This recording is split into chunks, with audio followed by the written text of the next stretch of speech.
রহমাতুল্লাহি ওয়া বারাকাতুহু। ওয়ালাইকুম আসসালাম ওয়া রাহমাতুল্লাহি ওয়া বারাকাতুহু। أعوذ بالله من الشيطان الرجيم. أعوذ بالله من الشيطان الرجيم. بسم الله الرحمن الرحيم. بسم الله الرحمن الرحيم. ربي زدني علما.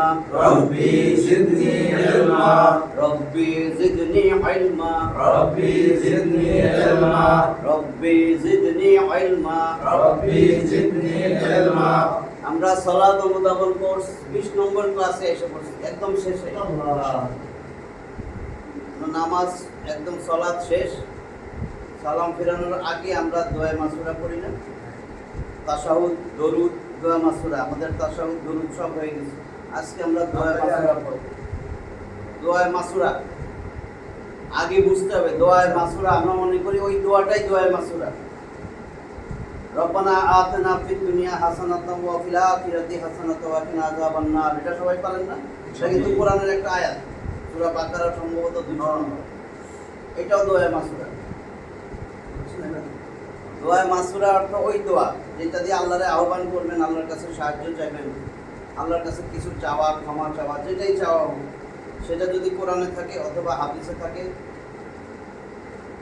সাহাবীদের কথা বর্ণিত, সংরক্ষিত, এগুলোরে বলে দোয়া মাসুরা। প্রমাণিত, প্রামাণ্য দলিল আছে, এগুলো হলো দোয়া মাসুরা। আমরা তো দোয়া মাসুরা লেগে করি আর একবারে এখন দেখেন, আমি ভাইঙ্গা বলে দিই, তারপরে দোয়া মাসুরা শুরু করি। আমরা বাংলায় জানি দোয়া মাসুরা।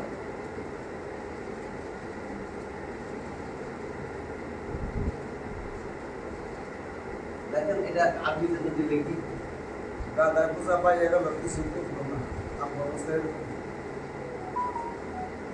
এই যে দোয়া, দোয়া মাসুরা আরবিতে লেখেন দুআউন। দুআউন, এই দোয়াউন এইটা মানে ডাকা, আহ্বান করা।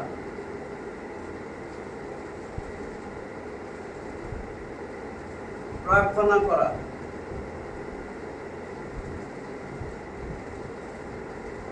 আবেদন করা, অনেকগুলো অর্থ। প্রার্থনা ডাকা আহ্বান দোয়া। এক করতে দেবো ভাই হ্যাঁ, হয় না? এই লোকটা দায়ী, দিনের দিকে ডাকে। ধীরে ধীরে ডাকা তো দোয়া, দোয়া প্রার্থনা, দোয়া ডাকা, দোয়া মানে আহ্বান করা, দোয়া মানে আবেদন করা। আপনি আল্লাহর কাছে আবেদন করতেছেন, চাইতেছেন কিছু, দোয়া। হ্যাঁ, এই দোয়া গেল এইটা। এখন মাসুরা, এই মাসুরাটা কি? মাসুরা ছিল এরকম।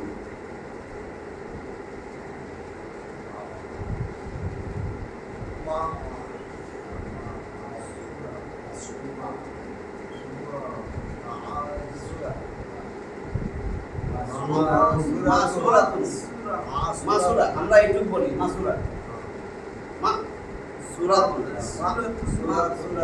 মাসুরাতুন এটা হলো সবসময় তানবিন থাকলে ওইটা, এটা নামের শেষে মাসুরাতুন একটা বোঝায়, অনির্দিষ্ট। তাহলে মাসুরাতুন ওয়াহিদ, একটা প্রার্থনা। দোয়া মাসুরা, আল্লাহরে ডাকবেন, আল্লাহর কাছে কিছু চাইবেন। মাসুরাতুন এটার মেইন শব্দটা ছিল কিন্তু আসার।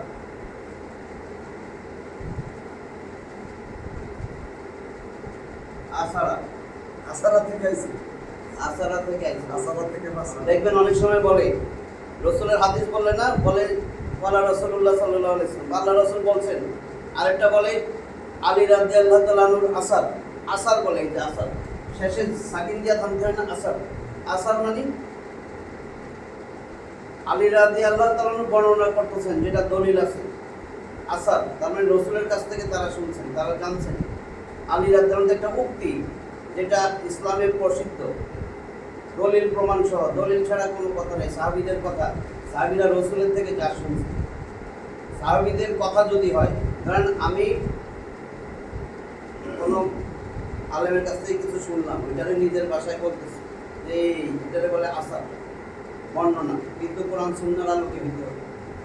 এই আসারা মাসুরাতুন, বুঝছেন তো? এই আসারা শব্দের অর্থ এই যে বলে আসার, এটা তো দেখলেন আল্লাহরে ডাকতেছি আমরা, দোয়া প্রার্থনা করা, ডাকা, কিছু চাওয়া, সাহায্য চাওয়া। আর মাসুরাতুন মানে আসার থেকে আসছে, মূল ধাতু হলো আসার। এই আসারা শব্দের অর্থ যেটা সংগৃহীত,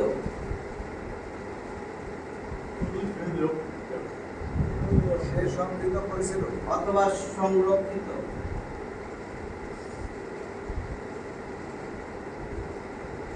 অথবা উদ্ধৃত, প্রমাণিত,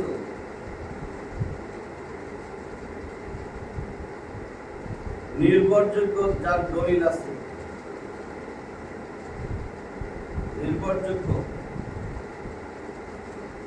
যে সমস্ত কথা কোরআন সুন্নাহর আলোকে সংগৃহীত, সংরক্ষিত, উদ্ধৃত, প্রমাণিত, নির্ভরযোগ্য, এটা হলো আসার বলে। তো দোয়া মাসুরা এমন একটা দোয়া যেটা কোরআনে না থাকলে হাদিসে আছে, বুঝছেন তো?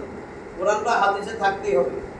আল্লাহ রসুল সাল্লাল্লাহু আলাইহি ওয়াসাল্লাম যেই জিনিসগুলা নিজে নামাজে পড়তেন, রসুল সাল্লাম যেই দোয়া নিজে পড়তেন, সাহাবীদেরকে শিক্ষা দিয়েছেন, নিজে পড়তেন এবং শিখাইছেন, এবং যেগুলা সাহাবীদের কাছ থেকে বর্ণিত, যেগুলা এখন সংরক্ষিত আছে হাদিস, বুঝছেন তো? সংরক্ষিত, সংগৃহীত, গ্রহণ করা হয়েছে, প্রচলিত, প্রমাণিত, উদ্ধৃত, নির্ভরযোগ্য, এগুলাকে বলা হয় দোয়া মাসুরা। বুঝা গেছে? তাহলে আমরা বানানো যে কোনো দোয়া করে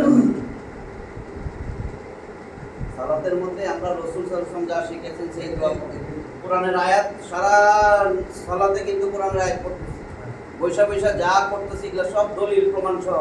সুবহান রাব্বিয়াল আযীম, আহলে কোরআন বাইরেছে তারা এটা পড়ে না, নিজে বানাইছে। নিজে বানাইলে হবে না, সেটা সংগৃহীত হইতে হবে, সংরক্ষিত হইতে হবে, প্রমাণিত হইতে হবে, নির্ভরযোগ্য দলিল থাকতে হবে। আপনারা হয়তো দেখেন না, একদম শেষ করে বলেছে। এখন নামাজ, রোজা, হজ, কোরবানিও ছেড়ে দিছে, যে এগুলা আল্লাহ বলছে কিন্তু এটার বর্ণনা নাই, যেটার বর্ণনা এটা করার দরকার নাই। প্রচলিত নামাজ, প্রচলিত কোরবানি বাদ দিয়ে দিছে। এক একটা কিন্তু বড় বড় আলেমও ছিল এবং পাঁচ ওয়াক্ত নামাজও পড়তো। তাদের কাছে মহিলারা কোশ্চেন করতেছে, সেদিন অবাক, আপনার বাবিরে শুনাই দিচ্ছি, কয় শুনলো না? মহিলা একটা বলতেছে, ভাই আমি আপনার কথায় নামাজ ছেড়েছি, এখন যায় নামাজ দেখলে অনেক কষ্ট হয়, যে কেন এগুলো আনছিলাম ঘরে। এখন আপনি আপনার ভাইকে বুঝান, ভাই বুঝে না, একটু ফোনটা ভাইকে দিয়ে দিছে। ভাই কথাটা তো অনেকক্ষণ বলে ফেললাম, ভাই বলছি আপনার কথাই সঠিক, কিন্তু মনটা তো চায়, এত দিনের নামাজ পড়ছি, এটা করছি, ছাড়তেও পারি না, আবার মনে মনে ভয় লাগে যে একটা নামাজ কত শাস্তি নামাজ। তখন ঠিক আছে ভাই, আমি আপনার সাথে, আবার কি সুন্দর সাজেশন দিয়ে দিচ্ছে, তার সাথে এতটা সময় যোগাযোগ করতে, এবারেও যাই। এটা সাবধানের জন্য এতবার বইলা বলতেছে, কারণ আল্লাহ রসুলকে কোরআনের মধ্যে তো সংক্ষিপ্ত, আপনি ভালো করে বুঝেন। আপনার ছেলে মেয়ে, আপনি physics, chemistry, biology, mathematics teacher রাখতেছেন, সে কিন্তু মেইন বই দেখেই বুঝা ফেলাইতেছে না। এখন কোরআন পড়ে সব বুঝা ফেলাইতে চাইতেছে। তাহলে কোরআনটাই আল্লাহ ফেরেশতা দিয়ে পাঠাই দিতে পারতেন, নবীর দরকার ছিল না। আপনি ফিজিক্স, কেমিস্ট্রি, বায়োলজি, আপনি কিন্তু শিক্ষক লাগে, তাহলে একটা কোরআন আপনার কাছে পাঠিয়েছে, শিক্ষক লাগবে না? এই শিক্ষক রসুল সাল্লাল্লাহু আলাইহি ওয়াসাল্লাম। এখানে সালাতের কথা বলা আছে, সালাতের ব্যাখ্যা দেওয়া নাই, রুকুতে কি বলবেন, সেজদায় কি বলবেন, এই জন্য তারা এটা ধরে রয়েছে। সালাত আছে, এই সালাত মানে সংযম, প্রচলিত নামাজ না। কারণ আল্লাহ এত কিছু বর্ণনা দিতে পারছে। সালাত যদি এতই দামি জিনিস হইতো, তাহলে তো আল্লাহ বর্ণনা দিয়ে দিতেন, একটা আয়াতই নাজিল করতে পারতেন, একটা আয়াত দিয়ে দিতেন, একটা সূরা দিয়ে দিতে পারতেন। কত রকমের মানুষের ব্রেনে ঢুকাইতেছে। আল্লাহ রসুলরে বলে দিয়েছেন, লিতুবাইয়ানা লিন্নাস, তুমি মানুষের কাছে ব্যাখ্যা করবা। তো রসুল কি ব্যাখ্যা করবে? আল্লাহ তো কোরআনের আয়াত দিয়ে বলছে তুমি মানুষের কাছে ব্যাখ্যা করবে। আল্লাহ তারে জানাইছে যে তুমি সালাত, আমি এত বড় ব্যাখ্যা তোমারে আমি শিখাই দিতেছি, জিবরিল যাবে তোমারে শিখাই দিবে। জিবরিল আলাইহিস সালাম শিখাই দিছে, এটা সাহাবীদের শিখাইছেন। এটা ব্যাখ্যা দেওয়ার দরকারটা রসুল বলবে, সাহাবীদের দেখে আর নামাজ শিখাই দিছে। রসুলের ব্যাখ্যা যদি না নেয়, জীবনে তো সালাত আদায় করতে পারবে না। 3 রাকাত তো কোরআনে নাই, যে মাগরিব 3 রাকাত নাই, তো ফজর 2 রাকাত ফরজ, মাগরিবের 3 রাকাত ফরজ। বুঝছেন তো? এই ভেজাল, আরো ভেজাল আছে, আস্তে আস্তে এক একদিন এক একটা বলবো।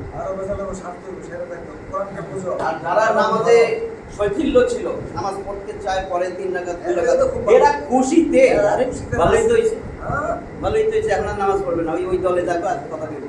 বড় শয়তান ধরছে। রাসূল হইছেন শিক্ষক, উনি যা বুঝাই দিয়েছেন সেইভাবেই। নাহলে কোরআনে যাকাতের কথা আছে, কত যাকাত দিবেন নাই, তাহলে আপনি 2.5% কেমনে দিবেন? বছরে কখন দিবেন? হজ কখন করবেন? কোরআনে এদের, আমি তো আর এই সময় নষ্ট হয়, কোরআনে লেখা আছে বছরে 4 মাস হারাম মাস। হারাম মাস তো বুঝেন, নিষিদ্ধ মাস, মানে যুদ্ধ বিগ্রহ অন্যায় করা যাবে না। এই 4 মাস কোরআনে শুধু 9 নম্বর সূরা তাওবার 2টা আয়াত আছে, 5 নম্বর আয়াত, 36 নম্বর আয়াত, যে আমি তোমাদের 12টা মাস দিছি। এটা আল্লাহ কর্তৃক নির্ধারিত 12টা মাস। আসমান জমিন সৃষ্টির পরে আল্লাহ 12টা মাস দিয়ে দিয়েছে। আসমান জমিন সৃষ্টি করে 12টা মাস দিয়েছে, বলছে 4টা মাস নিষিদ্ধ। কারণ এখন যদি খালি কোরআন মানে 4 মাস, কোন 4 মাস? একটা কোথাও লেখা নাই কোন 4 মাস। এই 4 মাসটা আল্লাহ রসুল বলবে এই 4 মাস। এই জন্যই শেষের 3 মাস জিলকদ জিলহজ, এরপরে মহরম, 11 12 আর প্রথম মাস জিলকদ জিলহজ প্রথম মাস, আর 7 মাস সপ্তম মাস রজব মাস। এই 4টা মাস নিষিদ্ধ। এখন আমাদের তো কোরআনে নাই, তাহলে আপনি নিষিদ্ধ মাস কোনটা মানবেন? রেজাল্ট লাগবে না? ওই দিনকে নতুন করে নাম কইছিলেন 8টা, 6টা মনে আছে, 2টা মনে নেই। কি যে মোহাম্মদ রাসূলুল্লাহ সাল্লাল্লাহু আলাইহি ওয়াসাল্লাম যে ও। যে হয় না, শীশ আলাইহিস সালাম, নূহ আলাইহিস সালাম, আদর আলাইহিস সালাম, লূত আলাইহিস সালাম, শুআয়ব আলাইহিস সালাম, শুআয়ব আলাইহিস সালাম, মুহাম্মদ সাল্লাল্লাহু আলাইহি ওয়াসাল্লাম, মুহাম্মদ সাল্লাল্লাহু উযাইর আলাইহি আলাইহিস সালাম, উযাইর, এই শুআয়ব আলাইহিস 8টা, সালাম, শুআয়ব আলাইহিস সালাম 8টা কি? উযাইর আলাইহিস সালাম, উযাইর তো লিখছি, শীশ আলাইহিস সালাম, লিখছি। লূত, হুদ, নূহ। ও হুদ, হুদ। আচ্ছা, এখন দোয়া মাসুরা আসতেছে। দোয়া মাসুরা,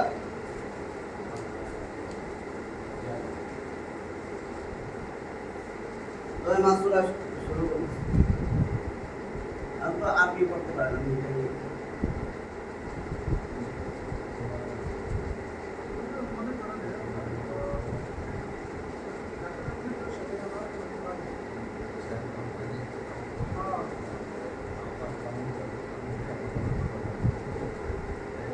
দোয়া মাসুরা শুরু করুন।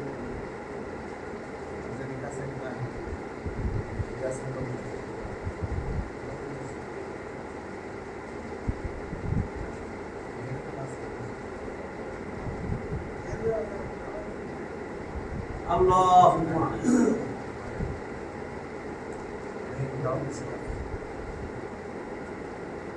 ইন্নী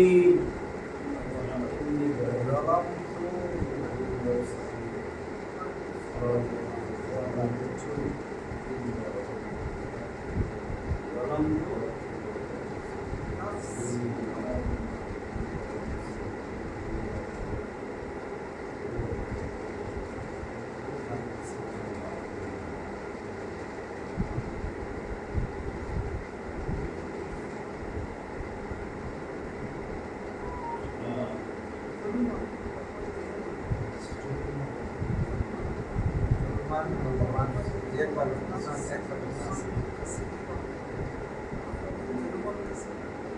আল্লাহুম্মা ইন্নী যালামতু নাফসি যুলমান কাসীরা।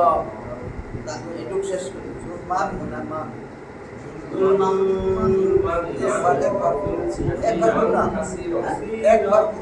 হ্যাঁ, এটা তানবিনের পরে তাহলে আল্লাহুম্মা, এটা আহ্বান, ওই যে দোয়া ডাকা, আল্লাহরে ডাকতেছি, হে আল্লাহ, ইয়া আল্লাহ আমরা বলি না, হে আল্লাহ, এই নিশ্চয়ই ইয়া আল্লাহ, ইয়া আল্লাহ, ইয়া আল্লাহু, দেখেন হে আল্লাহ, ইয়া আল্লাহু, ইয়া আল্লাহ আর আল্লাহুম্মা একই অর্থ। এই দেখেন এই আল্লাহু কিন্তু এখানে আছে, আল্লাহু। তাহলে এই যে ইয়া, এটা দিয়ে ডাকা হয়েছে, ডাকছেন কারে? আল্লাহরে। আল্লাহ হচ্ছে মুনাদা, যাকে ডাকা হয় তারে মুনাদা বলে। আর যেই শব্দ দিয়ে ডাকে সেটারে বলে নেদা, হরফে নেদা। নেদা, এই যে নেদা,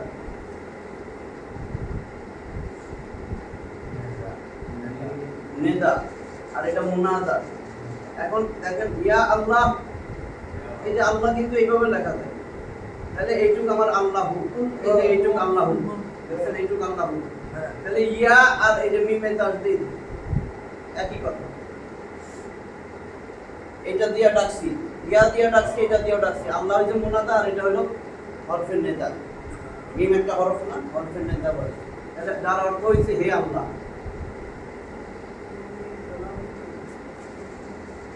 আল্লাহুম্মা, হে আল্লাহ।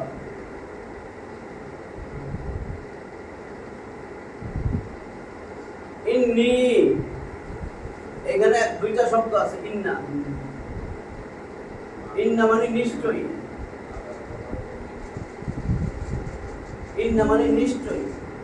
আর ইন্না যোগ, এখানে একটা ইয়া আসছে যোগ, নিশ্চয়ই আমি।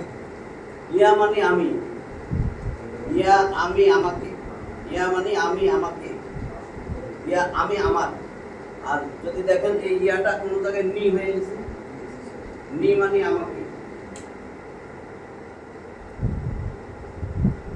নি আমাকে, আর এই ইয়া মানে আমার। তাহলে ইন্না যোগ ইয়া, ইয়া আসলে সবসময় জের হয়ে যায়, ইন্নি।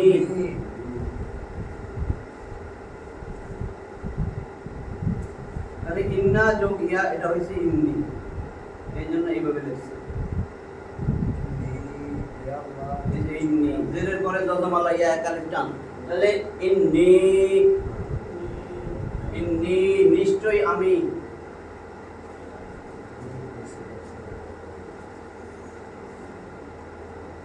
ইন্নার পরে যেই যাই আসবে, যেই এসএমই আসুক, এই ইয়া এটা কিন্তু একটা দমির সর্বনাম, আমি,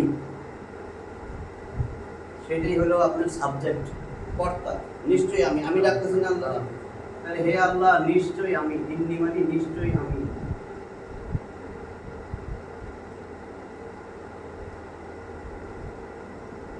হে আল্লাহ নিশ্চয়ই আমি। জলামতু, জলামতু কই থেকে আসলো?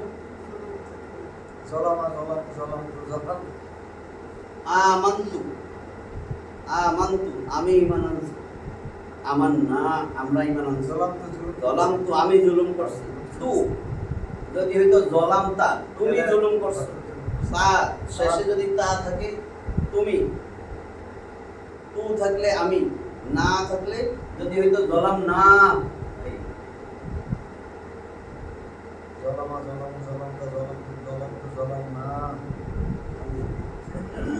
তাহলে জলামতু এটা ছিল কিন্তু জলামা। 3 অক্ষরের সবসময় বলি না ভার্ব, ভার্ব মূল ভার্ব আরবিতে 95% 3 অক্ষরের। জলামা মানে জুলুম করা, 3 অক্ষরের দেয় ছিল কিন্তু জলামা, সে জুলুম করেছিল, সে জুলুম করে করবে, ইয়াজলিমু। আচ্ছা আমার ইয়াজলিমু বানাইলাম না, আছে জলামা থেকেই বানাইছি। তাহলে জলামা মানে সে একজন পুরুষ জুলুম করছে। যদি এখানে আমি জলামা দিতাম এরকম, জলামা, এখানে কিন্তু মিম একটা, মিমের পরে আরেকটা আলিফ, জলামা, তারা দুইজন পুরুষ জুলুম করছে, একটা আলিফ যোগ করছে। জলামা যদি করতাম জলামু, যদি এরকম করতাম তারা জুলুম করছে।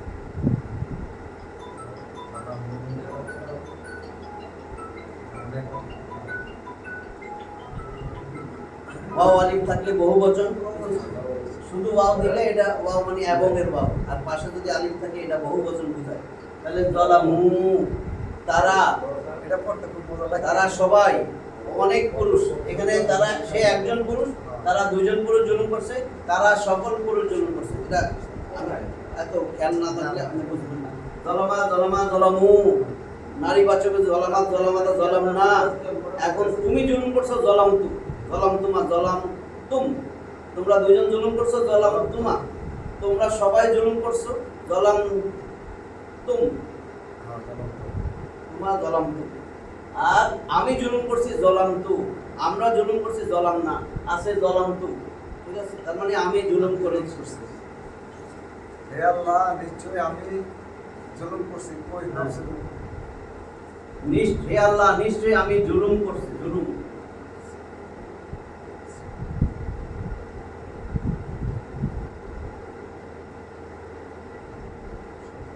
নিশ্চয়ই আমি জুলুম করেছি। নাফসি, নাফসি কই থেকে আসছে দেখেন,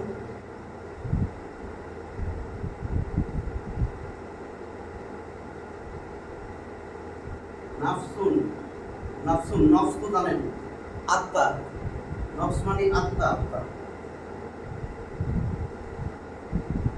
তাহলে নাফসি এখানে যোগ ইয়া দিছে, ইয়া ওই যে একবার বলছি ইয়া আমার, আমি, আমার, তাহলে নাফসুন যোগ ইয়া, তাহলে কি হবে? ইয়া আসলে সবসময় নিচের দিকে জের হয়ে যায়, তাহলে নাফসি, এই যে নাফস, এই নাফসিন যোগ এই যে ইয়া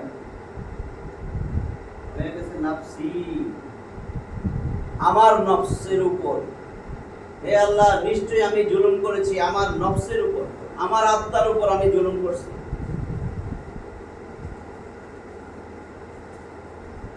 যা বলছে সেই আমি জুলুম করেছি নফসি, ইয়া মানে আমার, আমার নফস বা আমার আত্মার উপর।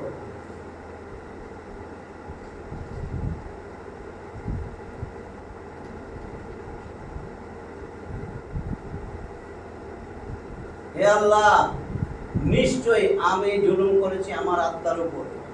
কেমন জুলুম? জুলমান কাসীরা, কাসীর, কাসীর প্রচুর, অনেক জুলুম, জুলমান কাসীরা। দেখেন জুলমান, এটা কিন্তু শব্দটা ছিল এরকম, জুলমুন, জুলমুন মানে জুলুম। কিন্তু দেখেন দুই পেশের জায়গায় আছে দুই জবর। দুই পেশ থাকলে বুঝবেন এটা সাবজেক্ট, মারফু অবস্থায় বলে। পেশ অবস্থায় থাকলে এটা হলো কর্তা, সাবজেক্ট ফর্মে, সাবজেক্টিভ ফর্মে আছে। আর যদি দুই জবর থাকে এটা হলো অবজেক্টিভ ফর্ম, অর্থাৎ ফেল। ভার্বরে যদি প্রশ্ন করেন ভার্ব কাজ কোনটা ছিল? জুলুম, জুলুম ছিল কাজ। যদি প্রশ্ন করেন যে নিশ্চয়ই আমি আমার আত্মার উপর জুলুম করেছি, কেমন জুলুম? অনেক জুলুম, অনেক জুলুম। কেমন অত্যাচার, কেমন জুলুম? অনেক জুলুম। যদি উত্তর পাওয়া যায় সেটা হলো মাফুল। এই যে এটা মাফুল মানে কর্ম, অবজেক্ট, অবজেক্টে সবসময় জবর হয়, এই জন্য জবর হয়েছে। এইটাও অনেক জুলুম, অনেক জুলুম করছে। এই তার মানে এই জুলুম, জুলম থেকে জুলুম, হ্যাঁ জুলমান হয়েছে।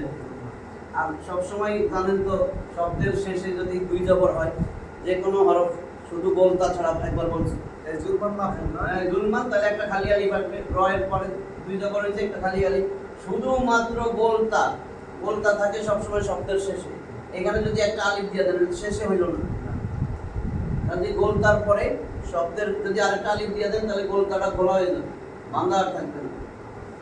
এই জন্য গোলতার পরে যদি দুই জবর থাকে সেখানে এক আলিফ পরে এক আলিফ দিতে হয় না। আর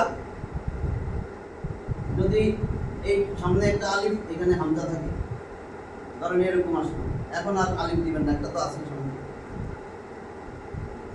বুঝছেন তো? এটা কোথায় কোথায় পাওয়া যায়? পানি, মাউন, মা আন যদি দেই, যে মাউন মানে পানি, যদি মা আন দেই, এখানে একটা আলিফ আছে। সামান, আকাশকে, আসমান, সামাউন মানে আসমান, ওইখানেও কিন্তু এরকম আছে, এই যে সামাউন। এখন যদি এখানে সমান, এই দুইটাই তো অর্থ নাই, নাহলে লিখতে গেলে ভুল হবে। তাহলে জুলমান, জুলুম, কাসিরান, অনেক জুলুম, কাসির, এটা আসছিল কিন্তু এখান থেকে। আপনি তো জানেন কাসিরুন মানে, কাসির মানে প্রচুর।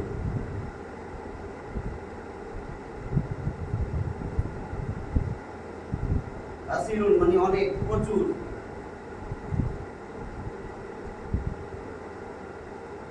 তাহলে যে দুটো মাফুল অবজেক্ট, এই জন্য জবর হয়েছে, অর্থ অনেক জুলুম, জুলুমের মতন জুলুম। এত জুলুমের উপর আর জুলুম হয় না। মাফুলে মুতলাক বলে এটা, জুলুমের মতন জুলুম। তাহলে জুলমান কাসিরান, হে আল্লাহ, নিশ্চয়ই আমি আমার আত্মার উপরে জুলুম করেছি, অনেক জুলুম, অনেক অত্যাচার।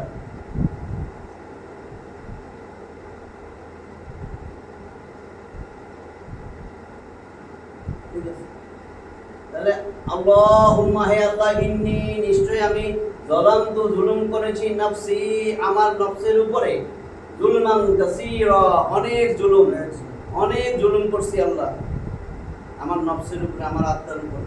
আমার জীবনের উপরে আর কি। আমি আমার জীবনের উপরে অনেক অধিক অত্যাচার করছি, কত অন্যায় করতেছি না রাত দিন, হ্যাঁ এগুলা করছি। তারপরে আল্লাহর কাছে স্বীকার করতেছে সব। ওয়ালা ওয়া, কিন্তু এখানে দেখেন যুলমান কাসীরাও, পড়ার সময় তো আপনি থামেন না আসলে। না থামলে কাছে আল্লাহুম্মা ইন্নী যালামতু নাফসি যুলমান কাসীরাও ওয়ালা, তাই না? যদি থামেন তাহলে তো কাসীরা, তাহলে কাসীরাও, এই যে তানবিন, নুন সাকিন বা তানবিনের পরে ইয়াউমুন, দুইটা চারটা শব্দ বলছিলাম না, ইয়া ওয়াও মিম নুন, ইয়া ওয়াও ইয়া ওয়াও মিম নুন, ওইখানে ওয়াও আসছে। এই চারটা শব্দরে বলে ইদগামে বা গুন্না। ইদগাম কইরা গুন্নার সাথে পড়তে হবে। ইদগাম করা মানে তাসদীদ দিয়া মিলাইতে হবে। তাহলে আমি তাসদীদ দিব, তাসদীদ দিয়া মিলাইয়া পড়বো এখন। কাসীরাও ওয়ালা, ওয়ালা, তাহলে এখানে ওয়া শব্দটা আসছে কিন্তু এবং জোড়া দেওয়ার জন্য এই শব্দ। হে আল্লাহ, নিশ্চয়ই আমি আমার আত্মার উপরে অনেক জুলুম করছি এবং এই ওয়া যত জায়গায় আছে যোগ হইতে পারে। হ্যাঁ, এই ওয়া এবং এটা হয়েছে কি হরফে আতফ বলে। আতফ মানে সংযোগ, সংযোজক অব্যয়। ওয়া ওয়া ফা সুম্মা হাত্তা ইম্মা আও আমলা ওয়াল লাকিন, 10টা আছে। ওয়া এবং লা, এই লা কি? এই লা মানে অবশ্যই, লাম জবর লা, অবশ্যই, লাম জবর লা, অবশ্যই। আর যদি আমি একটা কি করব বুঝে দেখলাম এই লা মানে না, দেখুন ছোট্ট একটা জিনিস কথা মনে হচ্ছে। এবং ওয়া লা মানে না, ওয়ালা ইয়াগফিরু যুনুবা, বলো ইয়া কিছু এক মিনিট তো কপাল থেকে গেছে না। হ্যাঁ, ওয়ালা ইয়াগফিরু, ওয়ালা ইয়াগফিরু, দেখেন ইয়াগফিরু কই থেকে আসছে? গফারা। গফারা মানে সে ক্ষমা করে দিয়েছিল, ক্ষমা করেছিল, গফারা। আল্লাহ গফুর, আল্লাহ ক্ষমাশীল। গফুর এখান থেকে আসছে, গফুরুন মানে ক্ষমাশীল, ওটা নাউন। আর এটা কিন্তু কাজ, ভার্ব। গফারা ক্ষমা করে দেওয়া। তাহলে সে ক্ষমা করেছিল, সে ক্ষমা করে করবে ইয়াগফিরু। একটা ইয়া আনবেন না, এই ইয়া, ওই তো ইয়া কি দেখছি ইয়াগফিরু, ইয়া যুনুবা। তাহলে সে ক্ষমা করে করবে, তাহলে এটা আমার বর্তমান ভবিষ্যৎ। ওয়ালা ইয়াগফিরু, ইয়া কিছু ক্ষমা করবে না এবং ক্ষমা করবে না। ওয়ালা ইয়াগফিরু, এবং ক্ষমা করবে না।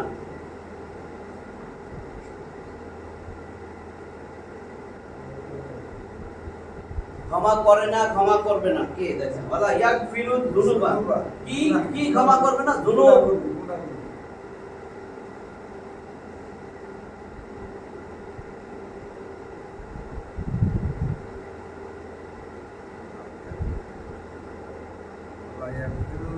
ওয়ালা ইয়াগফিরু যুনুবা,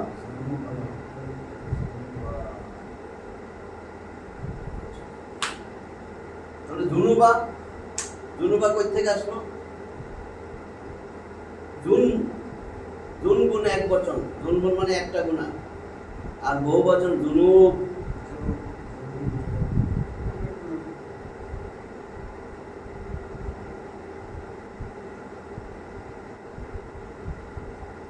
জুন গুণ ছিল একটা গুণা, এক বচন, এর বহু বচন হচ্ছে যুনুব। এই যে যুনুব, তার মানে গুণাসমূহ। যুনুবা কি ক্ষমা করবে না?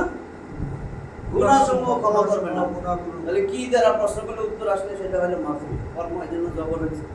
তাহলে ওয়ালা ইয়াগফিরু যুনুবা, পাপসমূহ, বহুবচন না, পাপসমূহ, এবং পাপসমূহ ক্ষমা করবে না বা করে না। ওয়ালা ইয়াগফিরু যুনুবা ইল্লা আমতা। আমতা মানে কি? আমতা, আনতুমা, আনতুম। আমতা মানে তুমি, আনতুমা তোমরা দুজন, আনতুম তোমরা সবাই। তাহলে আমতা মানে তুমি, ইল্লা মানে ছাড়া, আপনি ছাড়া। ওয়ালা ইয়াগফিরু যুনুবা ইল্লা আমতা, ইল্লা আমতা। আল্লাহরে কইতেছি না, আবার আপনি ছাড়া পাপ সমূহ কেউ ক্ষমা করবে না। লেগে মাথায় ঢুকবো ইল্লা, তাহলে ইল্লা মানে ছাড়া বলছিলাম না একবার, যে ছাড়া গ্রামারে আছে, গোটা কোরআনে আছে তিনটা ইল্লা, দুনা, গয়র। ইল্লা মানে ছাড়া, গয়রিল মাগদুব, গয়র মানে ছাড়া, দুনা ওয়ালা তাত্তাবিউ মিন দুনিহি আউলিয়া, কোন ওলিয়া উলিয়ার অনুসরণ করবে না আল্লাহ ছাড়া। আল্লাহ পেয়েছে, তারপরে আরেকজনে বুঝায় এটার অর্থ এটা না, এটার অর্থ এটা না। তাহলে আপনার কি বলছেন, ওয়ালা ইয়াগফিরু যুনুবা ইল্লা আনতা, আনতা মানে তুমি, ইল্লা মানে সারা, আপনি সারা, ইল্লা মানে ছাড়া, আপনি সারা লেখেন তুমি ছাড়া বা আপনি ছাড়া, হ্যাঁ, তুমি বা আপনি। এখানে কিন্তু আল্লাহর কাছে বলছে হে আল্লাহ হচ্ছে, তাহলে কি বলছেন, ওয়া এবং লা মানে নাই, ওয়ালা ইয়াগফিরু যুনুবা ইল্লা আনতা, আপনি ছাড়া পাপ সমূহ কেউ ক্ষমা করবে না। এখানে হবে কেউ ক্ষমা করবে না। এই বিশ্বাস রাখতে হবে আল্লাহর কাছে যে আল্লাহ আপনি ছাড়া কেউ ক্ষমা করবে না। কে ক্ষমা করবে? এখানে কার উপর ক্ষমতা আছে? তাহলে কি হলো এবার, একটু বললাম, এবার আল্লাহরে বলছি ফাগফিরলি,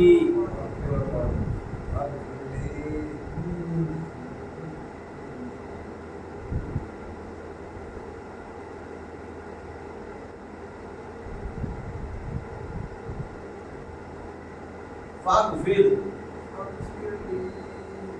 লি, ফাগফির কই থেকে আসলো এটা বুঝতে দিন। ফাগফির লি, দেখেন ফা মানে অতএব, ফা মানে অতএব, ফাটা বাদ দেন, ফা এখানে কি কি ছিল দেখেন, গফারা, আপনার দেখাইছে না গফারা, হ্যাঁ গফারা সে ক্ষমা করেছিল, তাহলে গফারা সে ক্ষমা করলো, গফারা ইয়াগফিরু, সে ক্ষমা করবে বা করছে। তাহলে গফারা থেকে আমি যদি এখন ইয়াগফিরু বানাই, হ্যাঁ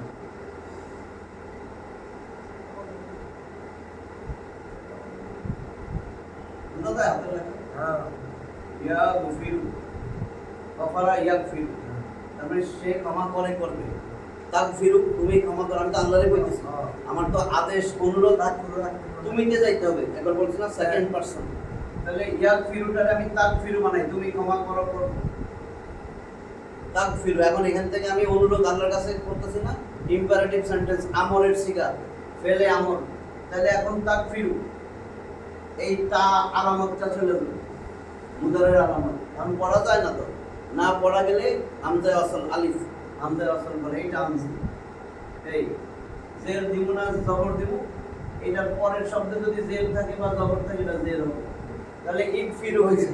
এখন আদেশ বানাইতে গেলে এটার শেষে সাকিন দিতে হবে, ইগফির, তাহলে ইগফির, দেখেন এটা ছিল ইগফির, এই হামজায়ে আসল প্রথমে আসলে পড়তে হয় ইগফির, এই ইগফির আগে কিন্তু ফা যোগ দিয়েছে, ফা, এখন এই ইগফিরের আগে যদি আমি ফা বসাই, এই যে ফা, ফা না, হ্যাঁ ফা বসাইছি, তাহলে এই হামজায়ে আসল লেখায় আসবে, পড়তে আসবে, হামজায়ে আসল লেখায় আসবে, পড়ায় আসবে না, তাহলে ফা গুফির, অতএব ইগফির ক্ষমা করুন, তাহলে অতএব ক্ষমা করুন, তাহলে লি, লি মানে এই যে লামজের লি মানে জন্য,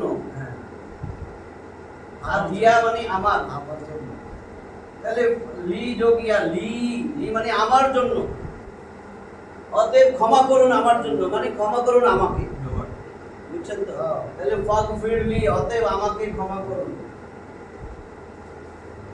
ফা অতএব,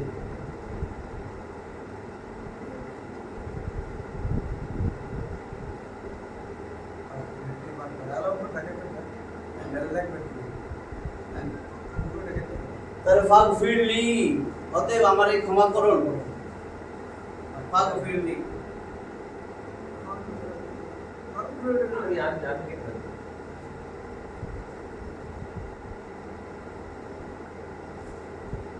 ফাগফিরলি, নিচে লিখুন না, উপরে লেখা উপরে আরেকটা ছিল আমি যা এটা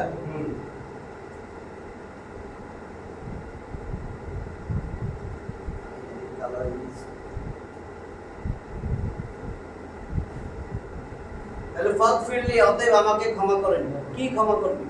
ফাগফিরলি মাগফিরাতাম মিন।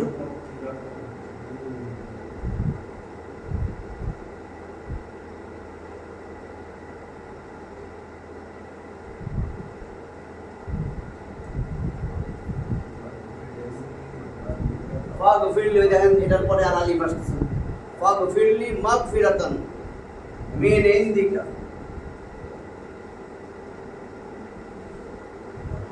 মাগফিরাতাম, এই যে তানবিনের পরে মিম আসছে, ইয়া ওয়াও মিম নুন আসলে তাসদীদ দিয়ে মিলাইয়া পড়তে হয়। ফাগফিরলি মাগফিরাতাম মিন, মিন মানে হইতে, এটা পরিষ্কার মেইন এজার অর্থ ইনদিকা। মাগফিরাতাম মিন ইনদিকা। এখন দেখেন মাগফিরাতান মানে কি? আমরা বলি না মাগফিরাতুন, আসেন আমরা কাছে মাগফিরাত কেমন আছে? মাগফিরাত মানে ক্ষমা। এটা একটা এসএম নাম, মাগফিরাতুন। কারণ হয়েছে কেন? এটা মাফউলের জায়গায় কর্মবাচ্য অবজেক্ট। মিন মানে হইতে, একটা হরফের জর। এই মিন, ইলা, আলা এগুলো আসলে পরের শব্দ শেষে জের দেয়। এখানে ছিল ইনদা। ইনদা মানে কি? ইনদা মানে কাছে, নিকটে। মিন আসাতে ইন বি হয়ে গেছে জের, আর কা মানে তুমি। বুঝছেন তো? কা মানে তুমি, তোমাকে, তোমার। তাহলে মিন ইনদিকা, তোমার পক্ষ হইতে, তোমার কাছ থেকে। ইনদা মানে কাছে। তাহলে আল্লাহরে বলতে ফাগফিরলি অতএব আমাকে ক্ষমা করুন, মাগফিরাতান মিন ইনদিকা, আপনার পক্ষ থেকে ক্ষমা, আপনার পক্ষ থেকে যে ক্ষমা সেখান থেকে আমারে ক্ষমা করুন। এছাড়া তো রাস্তা না, আপনার পক্ষ থেকে,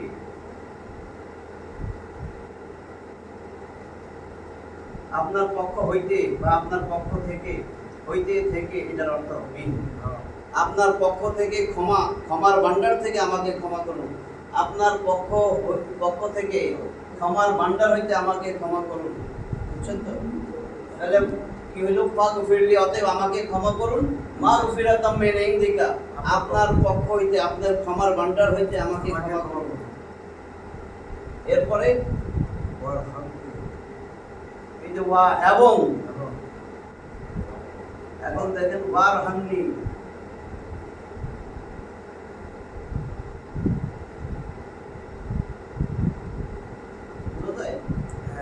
ওয়ারহামনি, এবং বলতো, এবং এই হামনি কই থেকে আসলো? ওয়ারহামনি, এখানে কিন্তু দেখেন রাহিমা, রাহিমা থেকে এসে রাহিমা,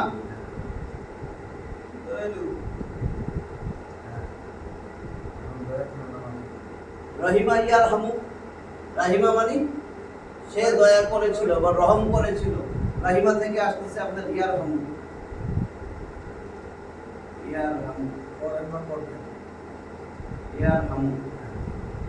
এখন এখানে তো আল্লাহরে আদেশ করতেছি আমারে দয়া করুন, তাহলে আমরের সিগা বানাইতে হবে তুমি থেকে, তাহলে তার হামনি। ঠিক আছে?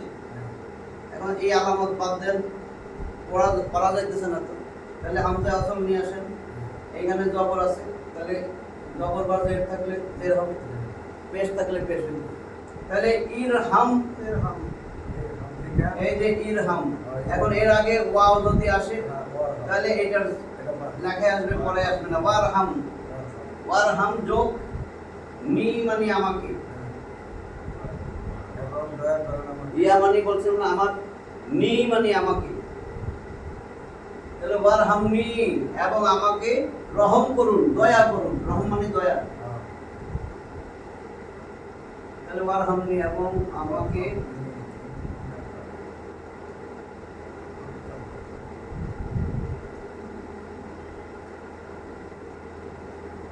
দয়া করুন বা রহম করুন বলতে পারে। ওয়ারহামনি, মাগফিরাতুম মিন ইনদিকা, ওয়ারহামনি ইন্নাকা, ওয়ারহামনি, তারপরে কি? ইন্নাকা,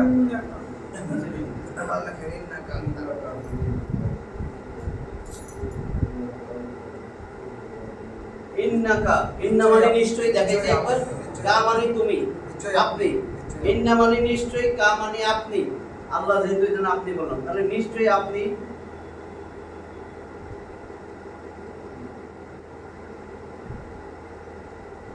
আনতা, আনতা মানে তুমি, আপনি। হ্যাঁ। দেখেন দুইবার হয় নিশ্চয়ই আপনি, আপনি যদি দুইবার হয় নিশ্চয়ই তুমি, তুমি জোর, জোর দেওয়ার জন্য এটা বলে। তার মানে ই প্রত্যয় যোগ হবে, নিশ্চয়ই আপনি, আপনি ই,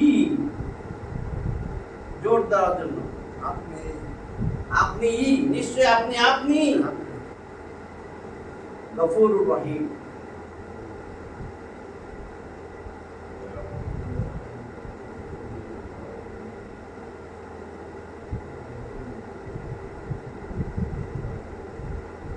নিশ্চয়ই আপনি ক্ষমাশীল গফুরুর রহিম। শুধু রহিম না, হ্যাঁ গফুরুর রহিম।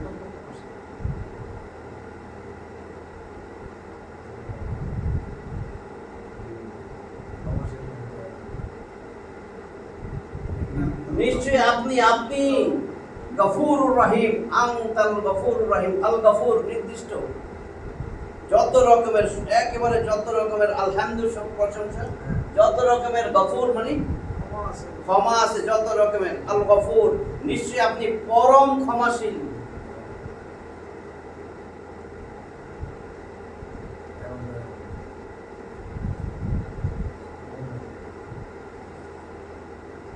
আর রহিম, আর রহিম, রহিম, রহিমুন দয়ালু, আর রহিম পরম দয়ালু।